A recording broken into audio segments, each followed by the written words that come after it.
కలిసి ఆ కుటుంబం కోసం, ఆ కుటుంబం మీద ఉన్నటువంటి సమస్యల కోసం, ఆ కుటుంబంలో ఉన్నటువంటి బలహీనతల కోసం, ఆ కుటుంబం ఆశీర్వాద కోసము మనందరం కూడా మన ప్రభువు నామాన్ని గణపరచుదాం రండి అని ఏక మనసుతో మనం ప్రభు సన్నిధికి చేరినందుకు మనందరం కూడా ప్రభుకి కృతజ్ఞతాస్తుతులు చెల్లించిన వారమై ఉన్నాము.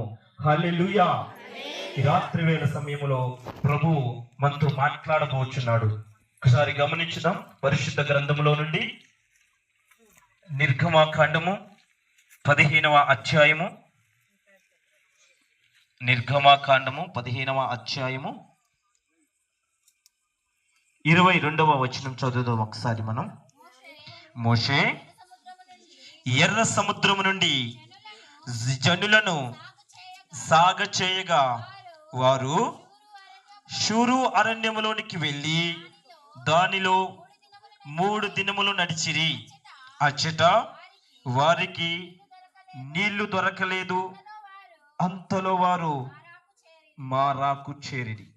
స్తోత్రం. హల్లెలూయా. మహోన్నతుడా, గనుడా, పరిశుద్ధుడా, నీకు వందనాలు చెల్లిస్తున్నాను నాయన.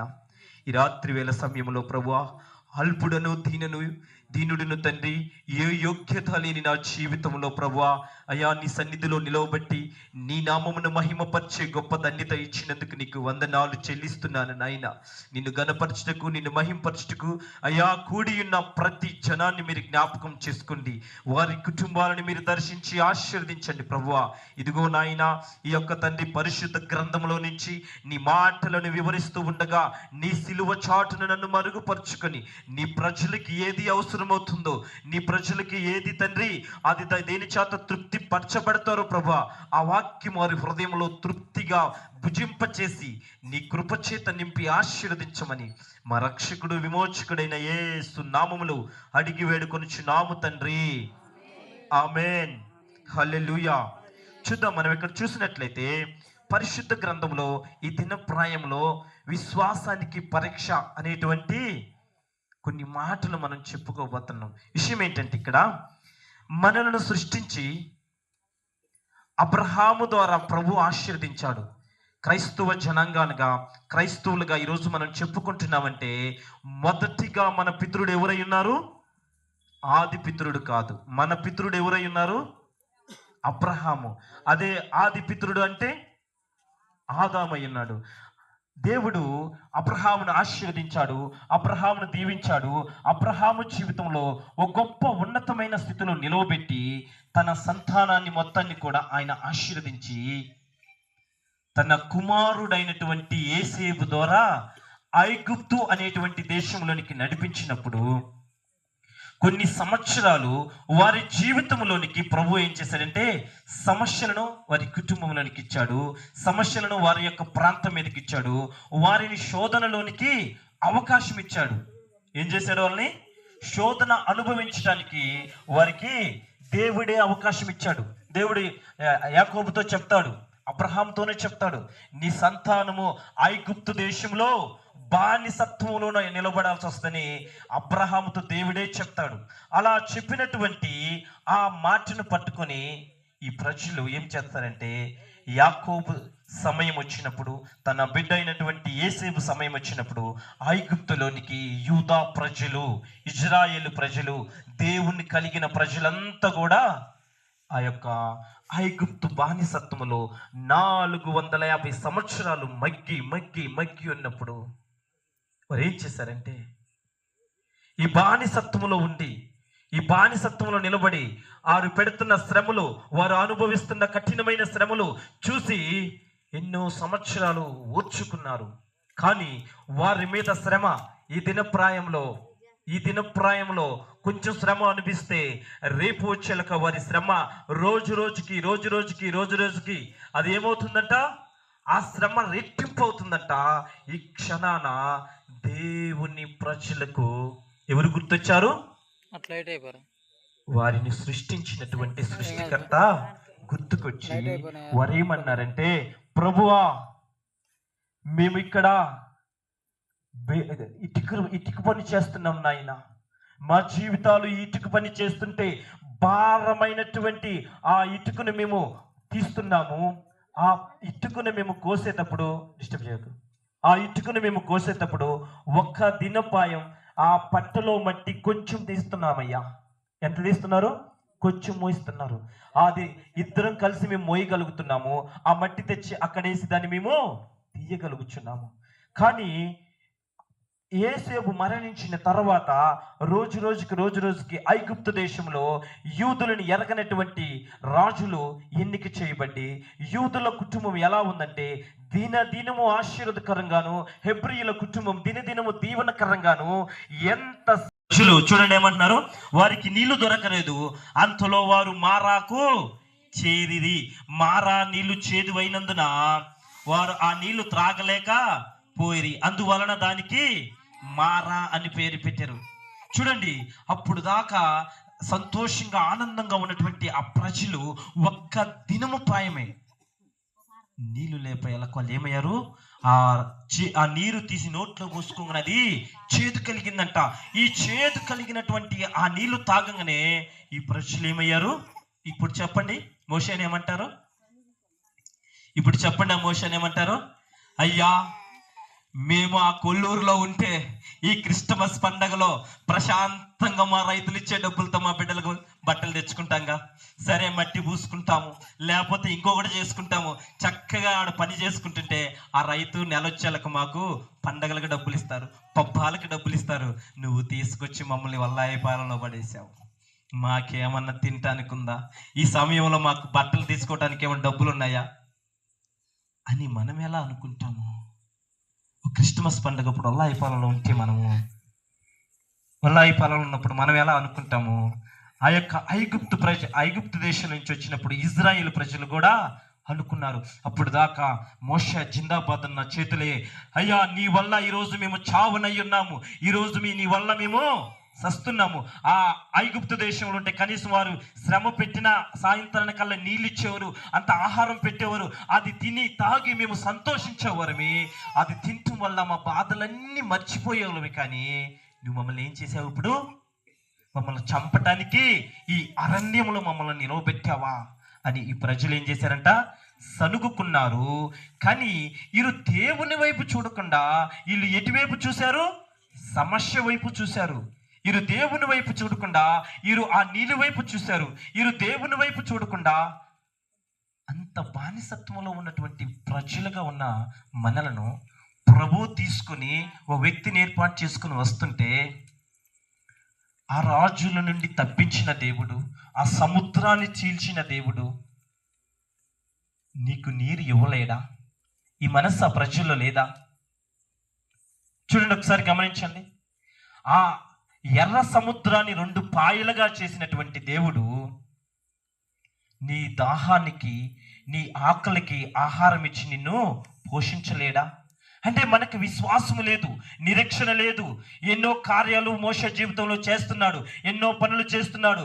ఏది చేసినా, ఎలా ఉన్నా, ఏం చేసినా మనము విశ్వాసము లేదు, నిరీక్షణ లేదు, దేవుని ప్రేమ లేదు. కానీ మనం ఏమి కలిగి ఉన్నామో అవిశ్వాసులై ఎక్కడ సమస్య ఉంటే సమస్యను చూస్తున్నాం. కానీ మోకరించి ప్రభువా నీ నామము పేరుట ఈ సమస్య విడుదలైపోవును గాక, నీ నామం పేరుట నా సమస్యను దూరపరచును గాక, నీ నామం పేరుట ప్రభువా నన్ను ఆశీర్వాదాలకు నడిపి, నీ నామం పేరుట ప్రభువా నా బిడ్డలను దీవించు, నీ నామం పేరుట నేను ప్రార్థిస్తున్నాను అని ఏ ఒక్కరోజైనా ఓ తల్లి అయినా, ఓ తండ్రి అయినా మన జీవితాల్లో మోకరించి దేవుణ్ణి అడిగామా?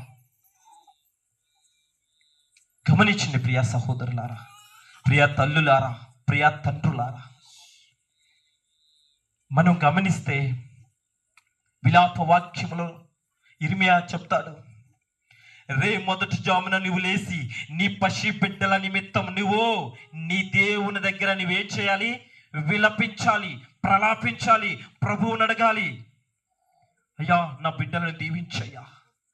రే మొదటి జామున 4 గంటలకు లే, ప్రభువా నా బిడ్డలను ఆశీర్వదించయ్యా.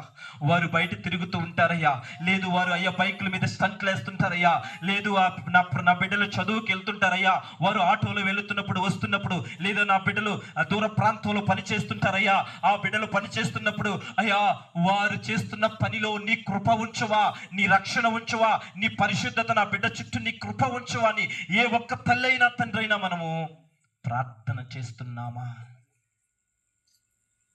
ఒక్కసారి మనల్ని మనం పరీక్షించుకుందాం. ఇన్ని సంవత్సరాలు మన జీవితంలో ఏ ఒక్క రోజైనా పుట్టుక క్రైస్తవులం. మనం ఎవరు అంట? అందరూ చెప్పండి, ఎవరు మనం? పుట్టుక క్రైస్తవులం. కానీ నేనంటాను పండగ క్రైస్తవులం అని నేను అంటాను. నిజమా కాదా? పండగ క్రైస్తవులమా, పుట్టుక క్రైస్తవులం మనం?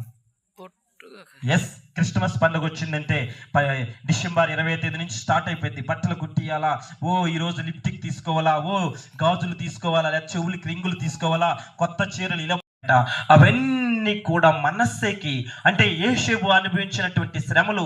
ఆయన దేవుని సన్నిధిలో నిలబడ్డాడు. ఆయన దేవుని సన్నిధిలో నిలబడి ప్రభువును ఆరాధించాడు. ఎక్కడ తొలగిపోలేదు. ఐగుప్తు రాజులు వచ్చి ఆయనను వ్యామోహించారు. కానీ ఇవన్నీ నాకు వద్దు, నాకేం కావాలి? నా ప్రభువు కావాలి అని ఆయన నిలబడటం వలన ఏం జరిగింది? తన బిడ్డలు నీవు ప్రార్థన చేస్తే నీకేమనిపిస్తుంది అంటే, నేను ఎన్ని ప్రార్థనలు చేస్తున్నా నాకేమి జరగట్లేదు అని నువ్వు అనుకోవచ్చు. కానీ నీ తదనంతరం నీ బిడ్డలు ఆ ప్రార్థన యొక్క అభిషేకాన్ని, ఆ ప్రార్థన యొక్క విశిష్టతను నీ బిడ్డలు స్వతంత్రించుకుంటారు. హల్లెలూయా. చూడండి, మనం చేసినప్పుడు అది ప్రార్థన కఠినంగా ఉంటుంది. యేసేపు గుంటలో శ్రమలు అనుభవించాడు. తిరిగి అతను అమ్మబడ్డాడు. జైల్లో శిక్ష అనుభవించాడు. చేయని నేరాలకు శిక్ష అనుభవించాడు. ఇన్ని చేసి ప్రత్యేకమైన అందగత్తైనటువంటి ఫరో యొక్క భార్య కూడా నన్ను మోహించు అని దగ్గరకు వచ్చినప్పుడు తను అనుకున్నాడు, ఈ లోక సంబంధమైన శరీర ఆశ కంటే నా ప్రభువుని నేను చూస్తే, నా ప్రభువుని నేను కనపరిస్తే ఆయన ఇచ్చే ఆశీర్వాదం ఎలా ఉంటుంది? మనుషులుగా మనమైతే గొప్ప గొప్ప వాటి వైపు చూస్తాము. కానీ ప్రభువు వైపు చూసినటువంటి ప్రజలు ఎవరైనా కానీ, శారా ప్రభు విషయంలో ఏమంది? ఎగతాళిగా మాట్లాడింది. నిజంగా చేస్తాడా అంది. కానీ దేవుడు ఏమన్నాడు? శారా, నువ్వెందుకు అవిశ్వాసంతో ఉన్నావు? మీదటికి ఈ సమయంకి నీ ఒడిలో ఒక బిడ్డ ఉంటాడు. ఏం చేయాలైతే? విశ్వాసము కలిగి నువ్వు ఉండాలి. మనం ఈ రోజుల్లో విశ్వాసాన్ని పక్కన పెట్టి సొనుగుతున్నాము, గొనుగుతున్నాము. ఈ ఎన్నిటి వల్ల మనకు రావాల్సినటువంటి ఆశీర్వాదాలు ఏమవుతున్నాయి? ఆగిపోతున్నాయి. ఆశీర్వాదాలు మనకు రావాలంటే మనం ఏం చేయాలి? సమస్య వైపు కాదు, కానీ సమస్యను బట్టి మనము దేవుని వైపు చూసి, ఎప్పుడైతే నీవు దేవుని సన్నిధిలో ప్రార్థన చేస్తావో ఆ యొక్క ఆశీర్వాదము నువ్వు పిలవకుండానే, నువ్వు అడగకుండానే నీ ప్రభువు నీకు స్వతంత్రింపజేస్తాడు. హల్లెలూయా. అయితే ఈ దృష్టి ఎట్టుంది? వర్షం పడిద్దేమో మేఘం వైపు ఉంది. ఈ నీరు బాగుపడతాయేమో ఇటు చూస్తున్నారు. కానీ ఎన్ని చేసి ఏమి చేసినా ప్రభు అవకాశం ఇచ్చేంత వరకు వారికి నీరు దొరకలేదు. ఎప్పుడైతే ప్రభు తిరిగి మళ్ళీ అవకాశం ఇచ్చాడో, కేవలం ఒక చేతి కర్ర, ఈ కర్ర తీసుకొని ఆ చెట్టును కొడితే ఏమన్నా కొంచెమన్నా వస్తుందా? గొడ్డలతో కొడితే కొంచెం నీరు బయటకు వస్తుంది. కర్రతో దాన్ని తాకితే ఏమైనా వస్తుందా? కానీ ప్రభు అవకాశం ఇస్తే కేవలం మోషే ఆ యొక్క రాతి వైపు కర్రను తడితే ఏం ఉపికాయంట? విస్తారమైనటువంటి నీరు ఉపికాయి. ఆ నీరే ఇప్పుడు మనకి ఏమై ఉంది? జీవజలముల ఊటగా ఉంది. ఆ ఊట ఎవరంట? ఆ యేషేబు. యేషేబు ఎక్కడ కూర్చున్నాడు? ఊట యొద్ద కూర్చున్నాడు. ఆ ఊట ఈ రోజులలో పాత నిబంధన నుంచి బయటకు వచ్చి కొత్త నిబంధనలోకి వస్తే ఆ ఊట ఇప్పుడు ఎవరై ఉన్నారు? కొత్త నిబంధనలో ఆ ఊట ఎవరై ఉన్నారు? ప్రభు అయిన యేసు క్రీస్తు ప్రభువారు. ఆ ప్రభు యొక్క ఊట యొద్ద నువ్వు నిలబడ్డావనుకో, ఆ ప్రభు యొక్క ఆ యొక్క ఊట అత్తరిన నువ్వు నిలబడ్డావనుకో, ఆ ఊట ప్రవహిస్తూ ఉంటే నీ జన్మ ధన్యమే.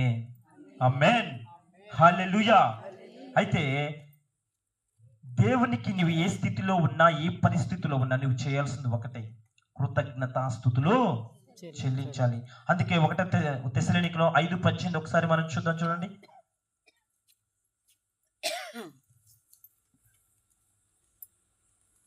5:18 1 తెస్సలోనిక 5:18 త్వరగా తీయాలి.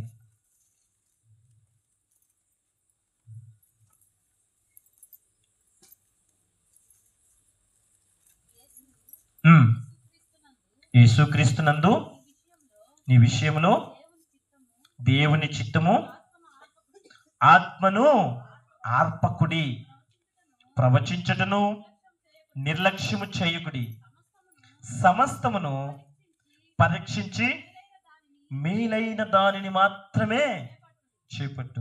మన చుట్టూ అనేకం ఉంటాయి, మన చుట్టూ అనేకమైనటువంటి పరిస్థితులు ఉంటాయి. వీటన్నిటిని పరీక్షించి నువ్వేం తీసుకోమంటున్నాడు? మేలైన దానిని మాత్రమే నువ్వు చేయి చాపు.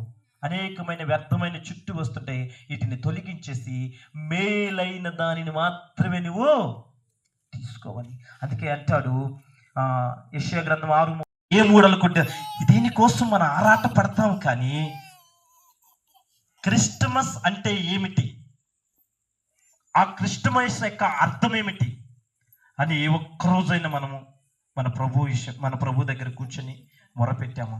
ప్రభు, నాకు తెలియదయ్యా, ఇన్ని సంవత్సరాలు నా జీవితంలో నేనేం చేస్తున్నాను నాకు తెలియదు, పాప జీవితము నాకు తెలియదు, రోత జీవితము నాకు తెలియదు. ఒక్కసారి ప్రభువా నన్ను దర్శించిన ఆయన, ఒక్కసారి ప్రభువా నా విషయంలో ప్రభువా నువ్వు కలగజేసుకయ్యా అని ప్రభువును మనం అడగలుగుతున్నామా? లేదు. నేను ప్రార్థిస్తే నా ప్రభువు నాకు సహాయం చేయడు, నేను ప్రార్థిస్తే నాకు శ్రమలు వస్తాయి, నేను ప్రార్థిస్తే నా వెనకాలే. ఈ దినం ప్రార్థిస్తే ఉదయకాలం కల్లా శ్రమలు అవిగో దిగి వస్తున్నాయి. ఏది నా చెల్లెమ్మేది? నా చెల్లెమ్మ అయితే ఉమా 5 గంటలేసి ప్రార్థన చేయి నానా అని ఫోన్ చేసి మరీ లేపుతాను. 5 గంటలకి లేపుతాను నేను. 5 గంటలకి నా చెల్లెమ్మ రాహేలమ్మని, నా మరదలు నయోమిని లేపుతాను. లేపితే నయోమేమో చక్కగా దాన్ని మ్యూట్ చేసి ఆ పిల్ల మాట నాకు వినపడకూడదు, నా మాట మాత్రం ఆ పిల్లకి వినపడాలి, అలా పెట్టింది. నా చెల్లెమ్మ ఉంది, ఒకటే అంటది, అన్నా నేనైతే రేపు ఉదయం నుంచి ప్రార్థనలోకి రాను. ఏమమ్మా, నేను ప్రార్థన చేస్తే ఉదయం కల్లా శ్రమ వచ్చి పడిందన్న నా మీదకి. ఏమొచ్చిందంట? శ్రమ వచ్చి పడిందంట. నో, ఆ శ్రమను జయించే శక్తి, శ్రమలు సహించే ఆ బలము నీ ప్రభువు నీకు ఇవ్వడానికి ఇప్పుడే సిద్ధముగా ఉన్నాడు. అయితే మనం ఏం చేస్తున్నాము? సొనుగుకుంటున్నాము.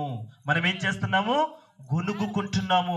అందుకే చూడండి, నిర్గమాకాండము 11:1-3 చూస్తే మనం ఎప్పుడైతే సొనుక్కుంటున్నామో, మనం ఎప్పుడైతే దేవునికి దూరంగా ఉన్నామో, అందుకు ఆయన మన మీద ఏం చేయబోతున్నాడో ఒకసారి చూడండి. మరియు యెహోవా మోషేతో ఇట్లను, ఫరో మీదకును ఐగుప్తు మీదకును ఇంకొక తెగులు రప్పించదును, అటు తర్వాత అతను ఇక్కడ నుండి మిమ్మను పోనిచ్చును. అతను మిమ్మల్ని పోనిచ్చు, ఇక్కడ నుండి మిమ్మను బొత్తిగా వెళ్ళగొట్టును. కాబట్టి తన చెలికాని యందు ప్రతి పురుషుడు తన చెలికెత్త యొద్ద ప్రతి స్త్రీను వెండి నగలను బంగారు నగలను అడిగి తీసుకొనని ప్రజలతో చెప్పుము. యెహోవా ప్రజల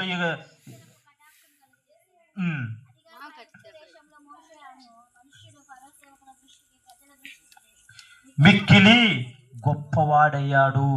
చూడండి, దేవుడు అంటున్నాడు, నువ్వు సొనక్కుండా, నువ్వు కొనక్కుండా, నువ్వు ప్రభు సన్నిధిలో నిలబడి నువ్వు ప్రార్థన చేయి చాలు. ఏమిస్తానంటున్నాడు? నీవు సంపాదించినటువంటి, నువ్వెన్నడూ చూడనటువంటి ఐగుప్తు యొక్క బంగారము, ఐగుప్తు యొక్క గొప్ప వెండి నీకేమిస్తున్నాడు అంటున్నాడు ప్రభు, నేను నీకు ఇస్తానంటున్నాడు. కానీ మనం ఏం చేస్తున్నామంటే, మన స్వభావం ఏంటి?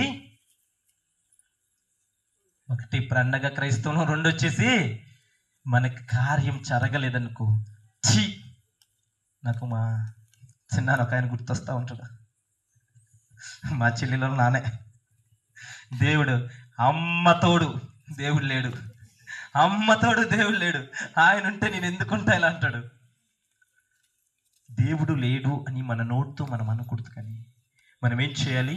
నా ప్రభు నా కోసము శ్రమలు అనుభవించాడు కదా, ఆ శ్రమలలో నుంచి నా ప్రభు నన్ను నడిపిస్తున్నప్పుడు, యోసేపు శ్రమలలో నడిచి శ్రమల నుంచి యోసేపు తన కుమారుడు ఏమి స్వతంత్రించుకున్నాడు అంటే, చెప్పండి, ఏం స్వతంత్రించుకున్నాడు? తన కుమారుడైనటువంటి మనషే బాషాను అనేటువంటి గొప్ప దేశాన్ని, బాషానులో ఉన్నటువంటి గొప్ప సారవంతమైనటువంటి పొలమును, సారవంతమైనటువంటి పొట్టేలను, గొప్పగా క్రొవ్విన పొట్టేలను, ఇంకా చెప్తే బాషాను దేశపు మజ్జిగంట. మరి ఎలా ఉంటాయో నాకు తెలియదు.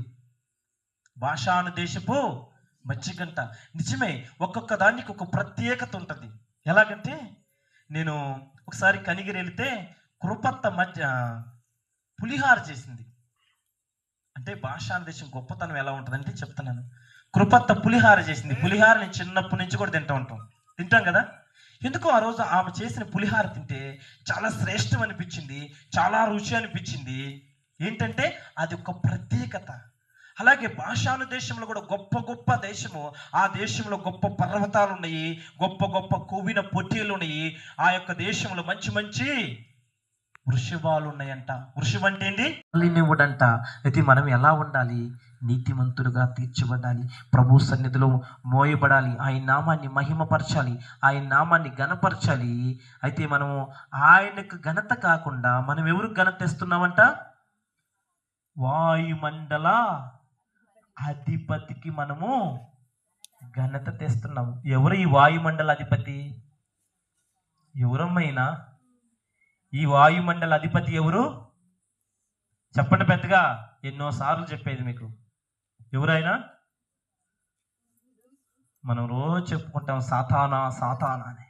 ఆ సాతానే వాయుమండల అధిపతిగా ఉండి మన ప్రార్థన ఇక్కడ నుంచి పరలోక పట్టణానికి ఎక్కిపోకుండా ఆయన మధ్యలో ఉండి, నువ్వు అనుకుంటావు నేను ప్రార్థన 4 గంటలకు చేస్తున్నాను ప్రభా, నేను 3 గంటలకు చేస్తున్నాను ప్రభా, 3 మార్లు చేస్తున్నాను ప్రభా, 7 మార్లు చేస్తున్నాను ప్రభా అని నువ్వు అనుకుంటావు. కానీ నీ ప్రార్థన ఎక్కడికి ఎక్కిపోదు? పరలోక పట్టణానికి ఎక్కిపోకుండా మధ్యలో ఉన్నటువంటి వాయుమండల అధిపతిని ప్రార్థనని తిరిగి వెనక్కి నెట్టేస్తారంట. ఎందుకు మనము ఆ యొక్క ప్రార్థన పైదాకా పంపించలేకపోతున్నామంటే మన యొక్క అవిధేయతలను బట్టి, మన యొక్క అవిశ్వాసాన్ని బట్టి ప్రార్థన చేస్తాం. ఒక్క మాటే, ఒక్క పలుకే, యేసయ్యా కాపాడయ్యా, నేను వరి నాటిన పోతున్నాను దీవించయ్యా. యేసయ్యా కాపాడయ్యా, వరి నాటిన పోతున్నాను దీవించయ్యా. ఇంకంతే, ఇంక మిగతాది రాదు. మరి అలాంటప్పుడు ఈయన రెడీగా ఉన్నాడు. ఈయన రెడీగా కాసుకొని ఉంటాడు. అమ్మా నువ్వు ప్రార్థన చేస్తున్నావా? ఓకే, దాన్ని తీసుకొని భద్రపరుచుకొని మళ్ళీ నువ్వు పోయి ఊరి నాటేటప్పుడు ఏం చేస్తాడంటే దాన్ని తెచ్చి మళ్ళీ నీ ఎదలోనే పడేస్తాడంట. ఆ ప్రార్థన ఏం చేస్తాడంట? తిరిగి మళ్ళీ నీ ఎదలోనే పడేస్తాడంట. అందుకే మనం చేసే ప్రార్థన అగ్ని వంటి ప్రార్థన అయి ఉండాలి. ఆ ప్రార్థన ఆ యొక్క వాయుమండల సంబంధ అధిపతిని, ఆ దురాత్మ సమూహాన్ని చీల్చుకుంటూ దహించు అగ్ని వలె ఆ ప్రార్థన పైకి అలా ఎక్కిపోతూ ఉంటే వాయుమండల సంబంధి పక్కకి వెళ్తాడు, దురాత్మ సమూహం పక్కకెళ్ళి నీ ప్రార్థన రగులుకుంటూ రగులుకుంటూ రగులుకుంటూ ప్రభు సన్నిధికి పోతే నీవే ఒక ప్రవక్తగా తీర్చిదిద్దబడతావు. నీవే ఒక గొప్ప విశ్వాసిగా తీర్చిదిద్దబడతావు. నీవే ఒక గొప్ప ప్రార్థన యోధురాలుగా నిలబెట్టబడతావు. ఇలాంటి ప్రార్థన యోధులుగా, ఇలాంటి ప్రార్థన వీరులుగా, ఓ ప్రవక్తులుగా, ప్రతి ఆరాధన నాయకులుగా మనము నిలబడాలంటే మనం ఏం చేయాలి? ఆ వాయుమండల సంబంధ అధికారి అయినటువంటి సాతానుగాడి యొక్క కుయుక్తులను చీల్చుకుపోయే అగ్ని వంటి ప్రార్థన నీలో ఉందా అని మనకు మనం పరిశీలన చేసుకుని సనుగుటము ఆపి మనం ఏం చేయాలి? ప్రార్థన యందు ఎడబాటు లేకుండా ఆయన సన్నిధిలో మనం నిలబడితే ఆ ప్రభువే మన ప్రార్థనను ముందుకి తీసుకెళ్ళిపోతాడు, నడిపించుకుంటూ తీసుకెళ్తాడు. అందుకే ఒక మాట చూడండి, ప్రయాసపడి, మత్తయి సువార్త 11:29 28 అధ్యాయం ఉంటుంది. ప్రయాసపడి భారము మోసుకుంటున్న సమస్త జనులారా పూరించినదని నా యొద్దకు రండి, నేను మీకు ఏమిస్తాడంట? నువ్వు వెళ్ళి ప్రభు కాడు కూర్చొని నీ సమస్యలు చెబితే ఆయన నీకు రెస్ట్ ఇస్తాడు. కూర్చొని ఆయన నీకేం కావాలని ఆ విశ్రాంతి ఇచ్చి ఆయనే నీ భారాన్ని ఆయన ఎత్తుకుంటాడు, నీ సమస్యను ఆయన భుజం మీద వేసుకుంటాడు. మన పాపాలను ఆ కల్వరి కొండ మీద ఎలాగైతే ఆ సిలువ వేసుకొని ఆ సిలువ మీద మన పాపాలను మోశాడో, ఇప్పుడు ఏమంటున్నాడు? నీ భారం ఎవరి మీద ఉండాలంట? యెహోవా మీద నువ్వు మోపాలి. నీ తండ్రి మీద నీ భారం మోపితే ఆయనే నీకు విశ్రాంతి ఇస్తాడు. చూడండి, ఇంకా ఉంటాడు, నేను సాత్వికుడును దీన మనస్సు గలవాడును కనుక నీ మీద నా కాడి ఎత్తుకొని నా యొద్ద నేర్చుకునుడి, అప్పుడు మీ ప్రాణములకు విశ్రాంతి. చూడండి, మన సమస్య ఓ బిడ్డలు లేని వ్యక్తి ఉంటుంది. ఈ సమస్య తన మీద కాదు వేసుకోవాల్సింది. ఎవరి మీద వేయాలి? ఆ భారం ఎవరి మీద వేయాలి? దేవుని మీద వేస్తే ఈ కాడి ఆ భుజం మీద పడితే ఆ భుజంలో నుంచి జీవ జలాల కిందకి దిగి వచ్చి ఆ పరిశుద్ధమైనటువంటి ఆత్మ నిన్ను పొందుకుంటే ఆ ఆత్మలో నుంచి నీకు కావాల్సినటువంటి బిడ్డలు దేవుడు అనుగ్రహిస్తాడు. అయితే నేను అంటున్నాను, ఈ రాత్రి వేళ సమయంలో ఈ కుటుంబంలో అనేకమైనటువంటి ఆశీర్వాదాలు, అనేకమైన దీవెనలు, ఆ భాషాను దేశంలో ఉన్నటువంటి సకల ఐశ్వర్యాలు, సకల సంపదలు ఈ రాత్రి వేళ సమయంలో మనందరిని పిలిచి మనందరమైన మన ప్రార్థనతో ఒక కార్యం సాధించామా? మనం మోకాలేసి ప్రార్థన చేస్తే ఒక్కరమైన ప్రభు దగ్గర నుంచి ఏదైనా మనం సాధించుకోగలిగామా? అంటే ఏంటంటే మనం ఒక్కరోజు నామమాత్రపు క్రైస్తవులుగా ఉంటాము. ఎలా ఉంటాము? నామమాత్రపు క్రైస్తవులుగా. ఆ యొక్క ప్రజలు మొర్రపెట్టారు, భయపడ్డారు, బాధపడ్డారు, శ్రమలు అనుభవించారు. ప్రభువుని అడిగితే ప్రభు ఒక నాయకుడిని ఏర్పాటు చేసుకుని ఆ నాయకుడిని తీసుకొని ఆ జనాలు మొత్తం తీసుకొని వస్తుంటే, సరే మధ్యలోకి వచ్చేలక ఇప్పుడు చదువమ్మా, నిర్గమాకాండము 15వ అధ్యాయం 22 నుంచి 25 వరకు చదువు. మోషే ఎర్ర సముద్రం నుండి జనులను సాగ చేయగా వారు షూరు అరణ్యంలోకి వెళ్ళి దానిలో 3 దినములు నడిచిరి. అచ్చట వారికి నీళ్లు దొరకలేదు. అంతలో వారు మారాకు చేరిరి. చూడండి, బయలుదేరారు. ఆ యొక్క మోషే వెనకాల వస్తూ ఉన్నారు. అయ్యో మోషా జిందాబాద్, మోషా జిందాబాద్, మా శ్రమలు తప్పించాడు మా నాయకుడు, మా దైవజనుడు, మా గొప్పోడు, ఓ మోషాని మించిన నాయకుడు మాకు లేడని ఇప్పుడు ఎవరికి జేజేలు కొడుతున్నారు? మోషేకి జేజేలు కొడుతున్నారు. నేను నడిపించిన వ్యక్తి ఎవరు? నీ ప్రభువు. మీరు ప్రభువును మర్చిపోయి ముందున్నటువంటి వ్యక్తి అయినటువంటి మోషేకి జేజేలు కొడుతున్నారు. చూడండి, నీవు దేవుణ్ణి నమ్ముకొని దేవుని సన్నిధిలో ఉంటే ఆ దీవెనలు, ఆ ఆశీర్వాదాలు వేరు. దేవుని సన్నిధిలో నడిపించే వ్యక్తిని నమ్ముకొని నువ్వు ముందుకు నడిస్తే ఆ విశ్వాసము, ఆ యొక్క పరీక్ష ఎన్ని సమయం ఉంటుంది? ఎంత సమయం మీకు ఉంటుంది? ఎవరి నామములో మనం ప్రార్థన చేస్తాము? ఎవరి నామములో మనం ప్రార్థన చేస్తాము? యేసు నామములో ప్రార్థన చేస్తాం. ఏమి ఆలిసమ్మ నామములో ప్రార్థన చేద్దామా? సుజాత నామములో ప్రార్థన చేద్దామా? చేయము. ఎందుకు? అన్ని నామములకైనా పైనామమున్నటువంటి మన ప్రభు అయిన యేసుక్రీస్తు మన కోసం పరలోకముల నుండి ఎవరు సమీపింపలేని తేజస్సులో ఆయన మాత్రమే వసించుచు అమరత్వము గలవాడై. ఎవరంట ఆయన? ఆయన ఉండే స్థలములో ఎవరు మనము కనీసం చేయి కూడా పెట్టలేము, మన చూపు కూడా చూడలేము. ఇంకా ఎవరంట ఆయన? ఎవరు సమీపింపలేని తేజస్సు. ఆ తేజస్సు ఎంత ఉందంట? ఆయన ఇక్కడ నిలబడితే ఆయన్ని మనం చూడాలంటే కనీసం 5 కిలోమీటర్ల దూరంలో కూడా మన కను దృష్టి సరిపోదంట. అంత గొప్ప దేవుడు పరలోక పట్టణంలో నివాసం ఉంటూ ఈ లోకములో పాపులుగా ఉన్నటువంటి మన జీవితాలను మార్చటానికి ఆయన మనుష్య కుమారుడుగా భూమి మీదకి దిగి వచ్చాడు. హల్లెలూయా.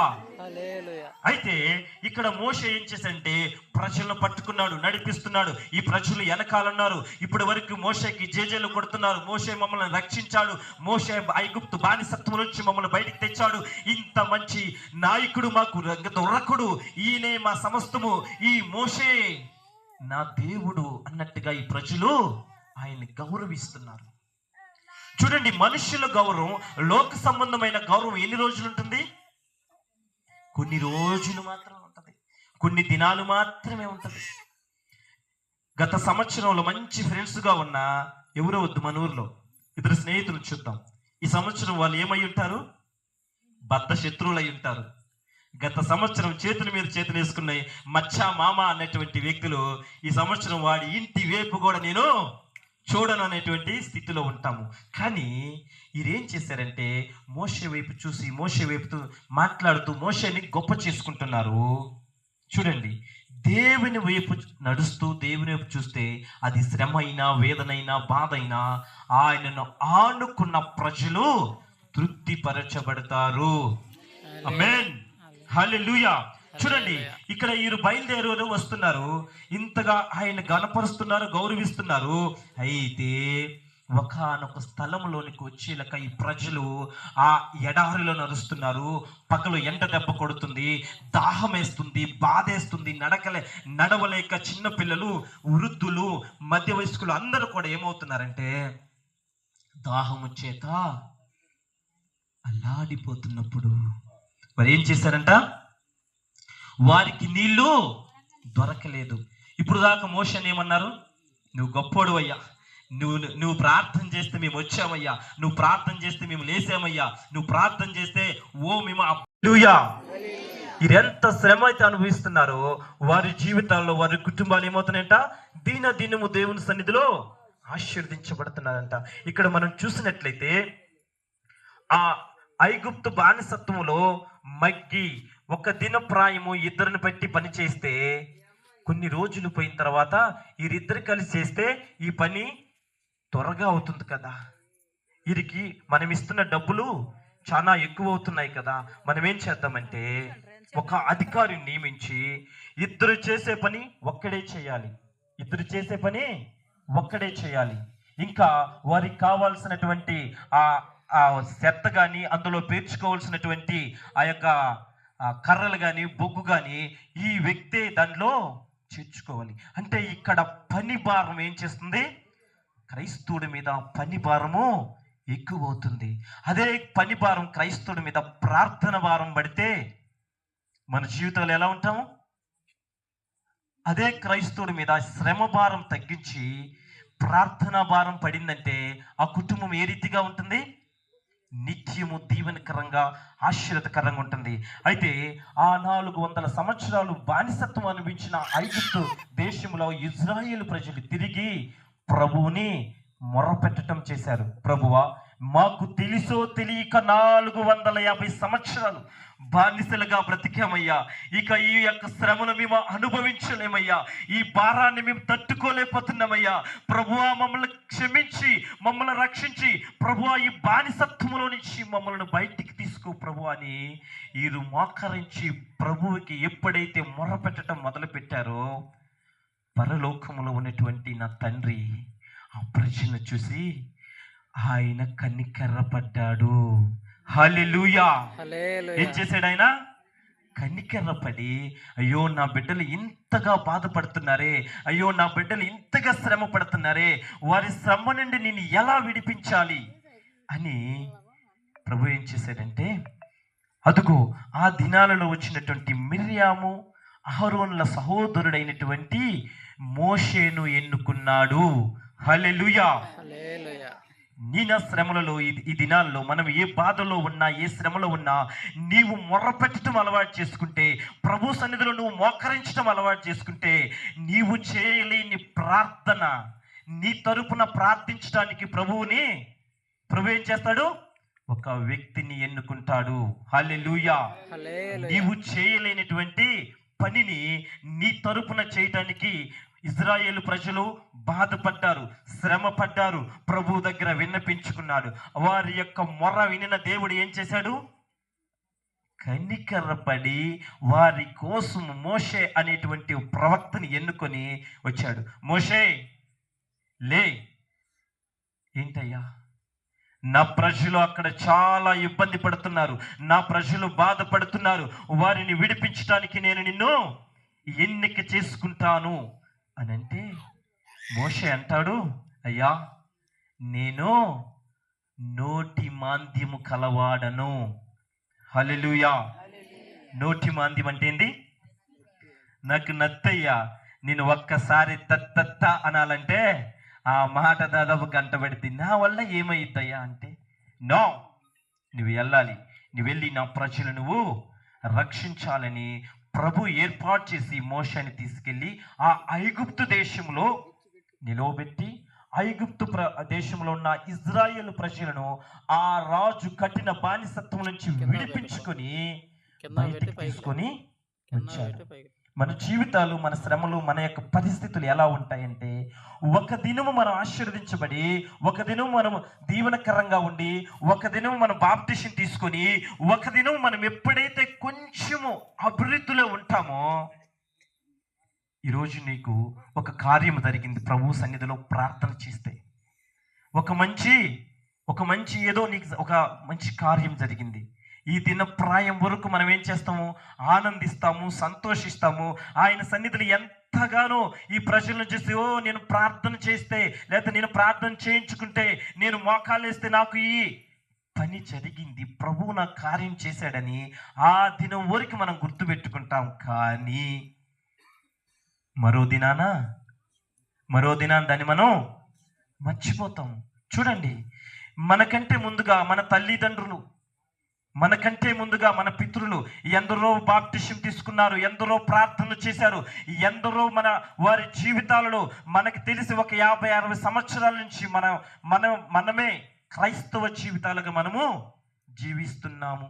అనేక మంది మనము బాప్టిజం తీసుకున్నాము, ప్రభు దగ్గరికి సన్నిహితులుగా ఉన్నాము, ప్రభు నామాన్ని మహిమపరుస్తున్నాము. శ్రమల్లో ఆయన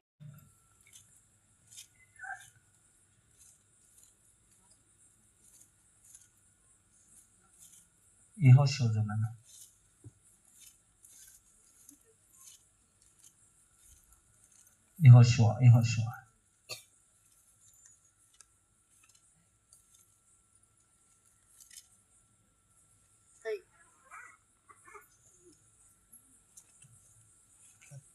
సరే.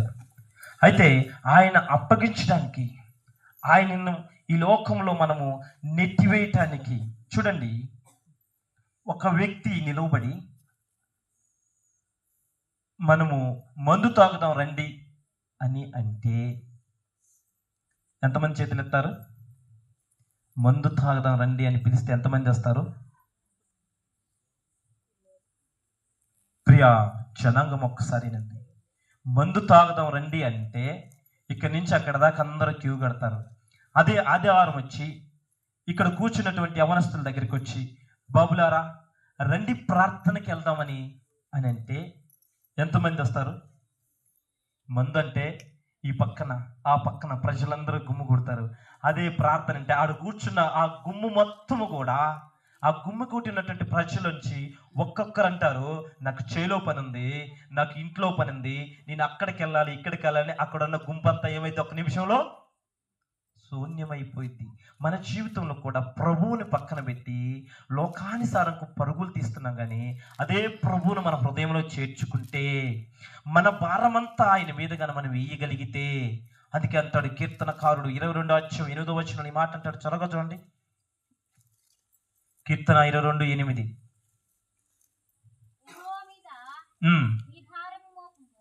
యెహోవా మీద నీ భారము మోపుము, ఆయన వానిని విడిపించినేమో, వాడు ఆయనకి ఇష్టడు కదా, ఆయన వానిని తప్పించినేమో అందరు.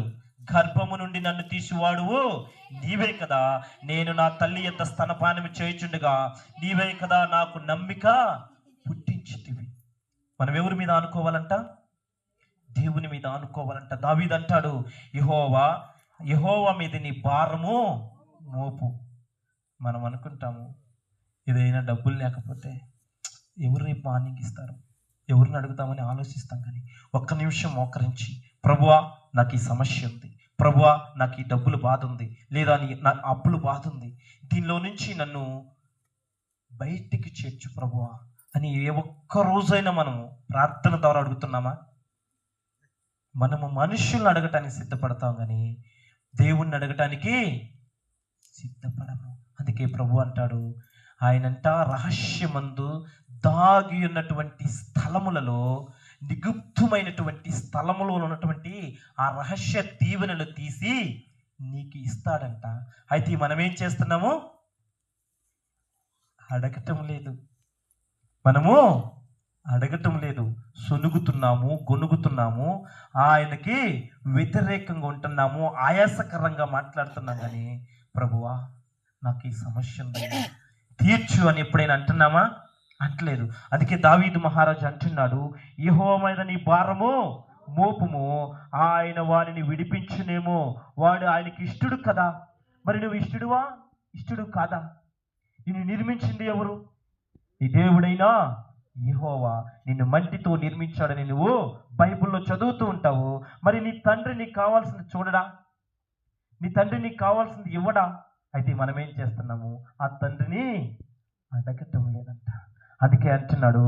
ఇక మనం చూస్తే 55:22 ఒక మాట ఉంటుంది, చదవండి. 55:22 నీ భారము యెహోవా మీద మోపుము, ఆయనే నిన్ను ఆదుకొనును, నీతిమంతులను ఆయన ఎన్నడను కదలనివ్వడంట. నీ భారము దేవుని మీద వేసి నువ్వు ఎలా ఉండాలి? నీతిమంతుడిగా, నీతిమంతురాలుగా నువ్వు ఉంటే ఆయన నిన్నేం చేస్తాడంట? ఎక్కడ కదలనీయడంట. ఎంత గాలి వచ్చినా ఈ యొక్క చెట్టు బలంగా లోపలని ఏరు పారితే అదేమైతే ఆ గాలికి లెక్క చేయదు. అలాగే నువ్వు కూడా ప్రభువులో ఏరు పారితే, ప్రభువులో బలంగా పట్టుకుంటే, ప్రభు సన్నిధిలో నువ్వు నిలవబడితే, నువ్వు ఎన్ని గాలులు వచ్చినా, లోక సంబంధించి ఎన్ని శ్రమలు వచ్చినా నువ్వెక్కడ కూడా కదల్చబడకుండా నువ్వేమవుతావంట? నీతిమంతులను ఆయన